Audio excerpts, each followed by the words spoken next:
classy wearing little two-piece tweed sets, striped tops with little hats and midi skirts, slim black pants and chic flats, decked out in Chanel accessories. No. Maybe that was the case 20 years ago, or maybe that's what we thought people were wearing, or maybe they did actually wear that, because there is this common stereotype of what people think women in Paris wear. But no, I mean, listen, these are women who live in a big city who need to be comfortable, but they also want to look chic and stylish, running around the city, getting to work, getting to their business meetings, getting to wherever they need to go. They're not wearing costumes or stumbling around in 5-inch heels and dripping in Chanel. Of course, there's always women that are doing that, but for the most part, that is not the Parisian look. So I just got back from Paris. I had not been to Paris in many, many years, and I just got back yesterday.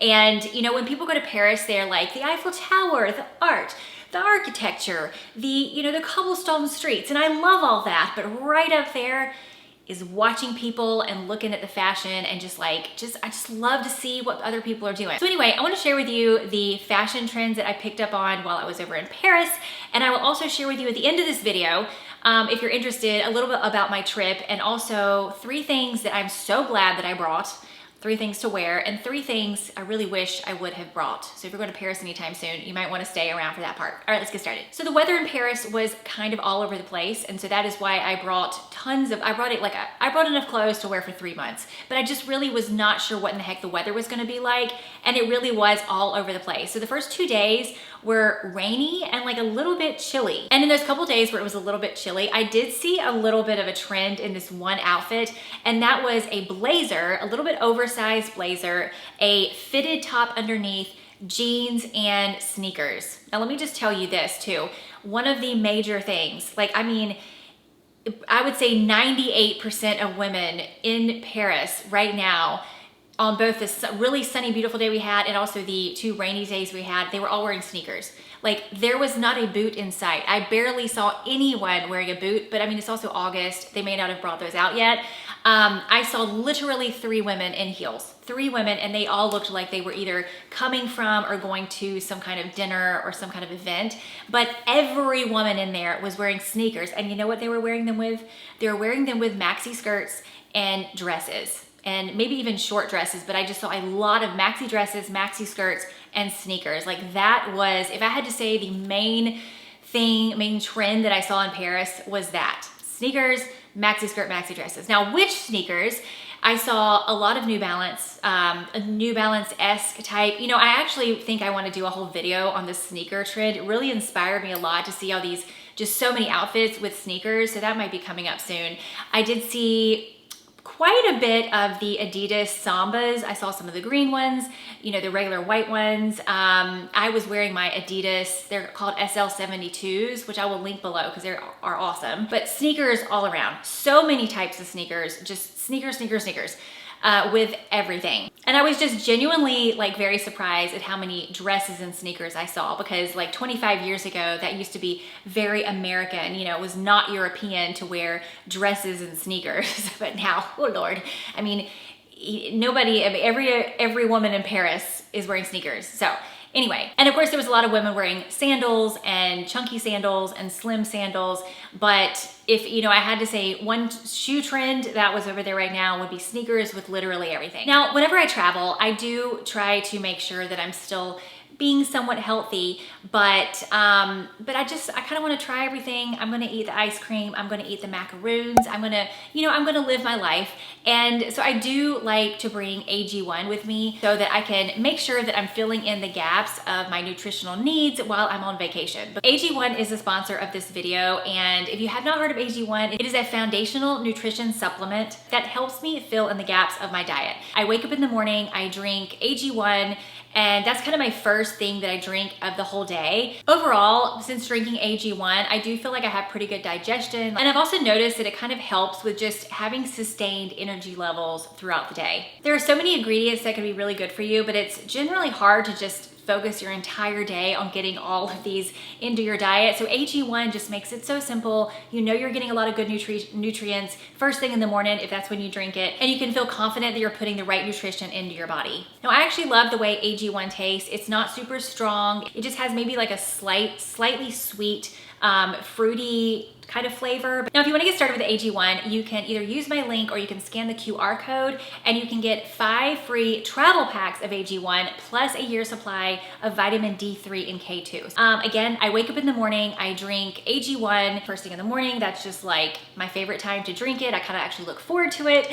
But anyway, I will leave all the information that you need to know in the description box below to get started, and let's continue. Leopard print. Now, I have mentioned, or I will mention in my fall trends video, that leopard print is a big trend for fall 2024. And I'm talking about like the classic leopard. Now, I saw many women wearing leopard print in Paris. And so if that is any indication, leopard print is definitely taking off in Paris. And it's also going to be a big trend here as well. I will say that one common denominator theme in the Parisian look, when I was watching, you know, not creepily or anything, but you know, when I was from a little cafe, when I had my little espresso and I was people watching, but they just all looked very effortless. They all looked very comfortable, chic, and effortless. It would be the 3 words I would describe the fashion over there. And they also weren't like dripping in tons of accessories and jewelry and like all kinds of things. Now, I didn't go anywhere super fancy or anything like that. We went to some Olympic events and then we also just walked around the city and we did, you know, a lot of daytime and evening things, but we didn't go to like some fancy affair.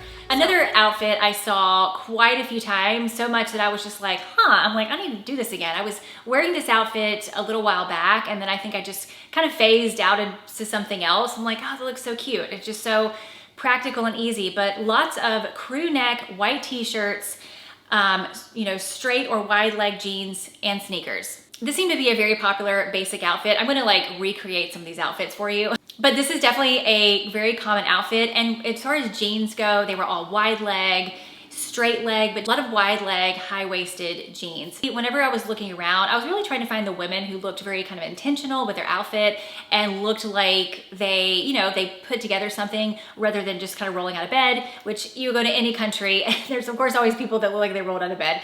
It's not a big deal, but I was trying to look for the women who really like are kind of seem to be into fashion, and they were all wearing loose fit. Like nobody's wearing constricting, super tight buttons popping and bodycon bandage dresses or anything. Again, I wasn't really going out to nightclubs or anything like that, but I just did not see any tight fitting anything. Again, the common theme I would say is like effortless, chic, but comfortable in Paris. Mary Janes were all over Paris. I saw many women wearing Mary Janes. You know what, to be honest, I don't even know if I saw that many ballet flats. It was mostly Mary Janes. And I also saw a lot of red Mary Janes because, you know, red is a very big color for 2024. It's gonna be huge for fall. And red Mary Janes, oh my gosh, they just look so cute. They're like eye-catching. Like I would see a woman and, you know, she would have red Mary Janes on and I'm like, oh my God, that's so cute, love it. Just, I mean, it's really inspired me. Like I may need a pair of red Mary Janes because they just look so cute on these women. The only person in Paris who was wearing no-show socks was me. I'm telling you, not a woman in sight was wearing no-show socks. With all these sneaker looks, the skirts and sneakers and the dresses and sneakers and everything, it was either crew socks or tall socks. Nobody's wearing no-show socks. Again, except for me. I think I might try the crew sock with my Adidas, but I'm perfectly happy with my no-shows. But anyway, the trend is, you know, not no-shows. They're not really on trend right now. It's more the crew socks, the taller socks. That's what everybody was wearing. Obviously, wear whatever socks are most comfortable for you. I just like the no-shows, but I think I will probably try the crew socks because I saw enough of them on women that I was like, you know, it looks kind of cute. I think I'm into that. It looks a little cute. Don't know if I'll like it on myself, but I may give it a try. Now some items, 3 items I am so happy that I brought to Paris. Oh my goodness. You know, I guess I didn't realize how like crazy the weather is there. Like it could be, you know, super cold in the morning, super hot in the afternoon, rainy one day, beautiful the next. I mean, that's kind of everywhere, but it just was very all over the place. So knowing that going into it, I brought so many clothes, and I actually brought a lot of neutral clothes, which all went back with my red bag. So I brought one red Songmont bag that can just, you know, be worn several different ways, and it just kind of went with all of my outfits. I'm going to show you some of my outfits that I wanted to wear should I had another week or two to stay there. But it went back so great. So I only brought that one bag, and then I brought I have these little fanny packs that I bring, and I wear them kind of over my like as a crossbody basically whenever I travel, because it's super easy. I have my hands and nobody's gonna pickpocket me. But that was really convenient. But anyway, now the 3 items that I am so happy that I brought with me to Paris. One is I grabbed at the very last minute. I did not bring any, I was not gonna bring any sweaters. I had one that was in my backpack for like the plane ride that I always bring. And then at the very last minute, I'm like, you know what? Maybe, even though it's August, maybe it might be just a little bit chilly. Let me grab my sweater. So glad I did, because the 2 days it was kind of rainy. It was a little chilly. It was a little bit too chilly to wear like a tank top or whatever, shorts or something along those lines. So I'm so glad I brought that sweater. And then the one that I brought to wear on the plane, I actually ended up wearing that one day too. It was super cold in the morning, or very chilly in the morning, and then it warmed up, and so I was just kind of wearing it over my shoulders, and that actually worked out really well. That was a great outfit for that day because I was warm when I needed to be and cool when I needed to be. I have these linen pants by Everlane, and I brought those. And gosh, I'm so glad I did. But these linen pants, like if it's cold outside, I feel like I just have a little bit of warmth with the pants. And then if it warms up, they're very breathable. And so they allow air to flow. It's just, they are amazing. And so they were great for those two. I actually wore them 2 days in a row, even though I had other things to wear, because with it being a little rainy, a little bit chilly, I just didn't want to wear shorts and or a dress. And so that just seemed like the best option. And those were perfect for those 2 days. Even the bottoms got a little bit wet because of course we were walking all around the city and it was still raining, but then they dried really easily. Like it was just no muss, no fuss. I did not steam these or iron these or anything, and they were perfect. So I'm so glad I brought those. I brought my Adidas SL72s, and those were perfect. I actually ended up wearing those every single day. I also brought several pairs of sandals. Well, I didn't really know it was gonna be rainy for 2 full days, and I didn't really want to wear sandals when it was rainy. It just seemed like a bad idea. So I ended up wearing my Adidas both of those days. And then the day that it was actually really sunny, I was like, well, we're probably gonna be walking, you know, another 8 miles today. We were averaging like 7, 8 miles per day. And I was like, I think I just need to wear my Adidas again. So I wore those again, and I'm so glad I brought those, because those were the perfect shoe to walk around in, but they still looked cute and they still looked stylish. And yeah, I mean, and I fit right in because everybody was wearing sneakers. Now, 3 things that I really wish that I would have brought. In hindsight, it's always 2020, but one is a cuter raincoat. I have a raincoat that I've had for 15 years. And I mean, I just, you know, normally here in Florida, I'm wearing it from like my house to my car and my car to the next building. I'm not like running around outside in it. But then being in Paris, where we were outside all day, we were walking around, and it was basically part of my outfit, I was like, this is not very cute. So I'm gonna add that to my list. You know, whenever I find one that I just really love, it's one of those things that I'll buy once and probably not really buy for another one for a really long time, but I really want a cute raincoat. I need a cute raincoat for situations such as that. Another thing I wish I would have brought is another pair of sneakers. I just didn't realize that I would be wanting to wear my sneakers, because a lot of times when I travel, I do wear my sandals and they're perfectly fine, but I just did not, I guess I just didn't think about it being rainy for 2 days in a row. So if I would have, you know, known, if I could have seen the future, I would have brought a second pair of sneakers to Paris and then left some of my sandals at home. The other thing I wish I would have brought is a hat. And this is kind of more specific to what we were doing. We went to the Beach Volleyball Olympic Games, which the stadium is right under the Eiffel Tower, which was amazing. But it was a beautiful sunny day. It was just so much fun, and a hat would have been nice because I think that my head may have gotten a little bit burned, and you know, a hat would have been a really good thing to have there. So I wasn't thinking, but if I ever go to the Olympics again, I'll remember to bring a hat, but that would have been a good idea. And also, even if it would have been like super sunny the other days, we were walking around outside like literally all day long, a hat would have been good, but I probably could have used a hat in those couple days as well if it would have been really sunny. So about Paris. So my sister-in-law and I decided to go to Paris for the Olympics. We decided this like 3 weeks ago. So we had no idea what we were doing, no idea what to expect. And I was kind of more like, well, I just kind of want to go to Paris. That would be fun. And like, cool, let's go see some Olympic Games.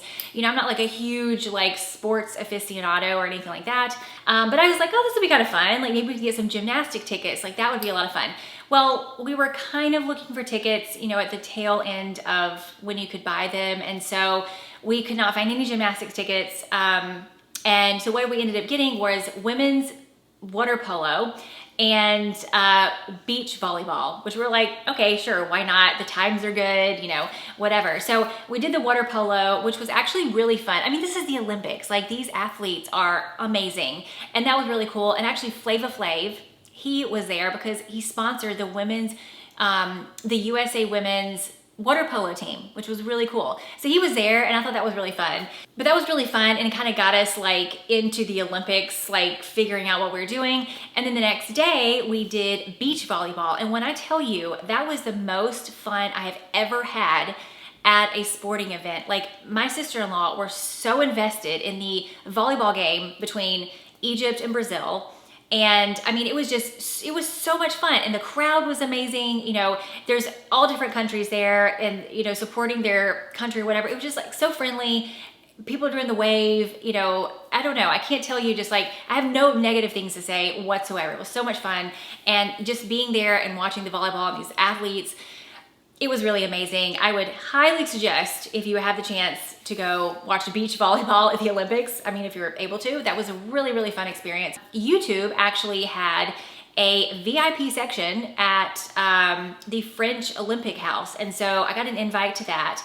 And that was really fun. We got to go there and kind of just hang out with other YouTubers, and we felt really special and like VIP, and it was just a really, really fun experience. We did that I think it was the last day we were there. We weren't able to do a ton of like sightseeing things because like the Louvre and a lot of these museums, we wanted to have at least like 2 or 3 hours to go see them, but they were A, either closed, or B, we just did not have enough time to do that and then make it to our Olympic Games. But we did a ton of walking around the city and just like went into all kinds of different neighborhoods. We stayed in La Marais. I know I'm not saying that right. I'm not French, but we stayed there, and that's a really cute, nice little neighborhood. I felt like it felt very like downtown West Village of New York, sort of. Really cute, nice neighborhood though. But we stayed there and then we went just all over Paris and went to just some cute restaurants, you know, had crepes, had macaroons, did lots of coffee breaks, lots of people watching. I hear a lot of people say that whenever they went to Paris, they're like, oh, people are really rude. And we did not experience that at all. I will say that, you know, in the United States, I think maybe we're just used to going to a restaurant and people being like, hey, welcome in, let me tell you the specials. And that's just not, it's just not the vibe there. Like, they're not gonna act like an American when they're a Parisian in France, in Paris, France. That's just not what they do. But we had nobody that was rude to us. Now, I didn't walk up to people and start rattling off in English. I would say bonjour, and then maybe I would say something in English, or I'd say bonjour, parlez-vous anglais, you know. I would say something, and lots of time I was butchering my French and I just, you know, was saying the wrong thing, but they were so helpful, just so helpful and so friendly, and I honestly think they appreciated us even trying. So we did not have any negative experiences at all. Not with the Olympics, not with the Parisians, not getting around the city. The metro was super easy. It was, you know, it really went really, really well. But we went there thinking, okay, we're in a different country. We're gonna try to learn the language. We're gonna try to learn, like, you know, we're not gonna just like stand in the middle of the road and like with a big map or anything like that. So, you know, we had a really good time. So if you were thinking about going to Paris for the Olympics or just going to Paris, I mean, we had the best time. We did a lot of, you know, people watching and just hanging out and just like having a leisurely time at a cafe, and that's really what we needed. Anyway, that was my Paris trip, the gist of it anyway. You can follow me on Instagram. I did post a lot of pictures on Instagram of our trip, and let me know if you have any questions about Paris in general or our trip, or if you're going anytime soon. I would love to know. I will leave everything you need to know to get started with AG1 if that sounds like something you'd be interested in the description box below, and I will see you next time.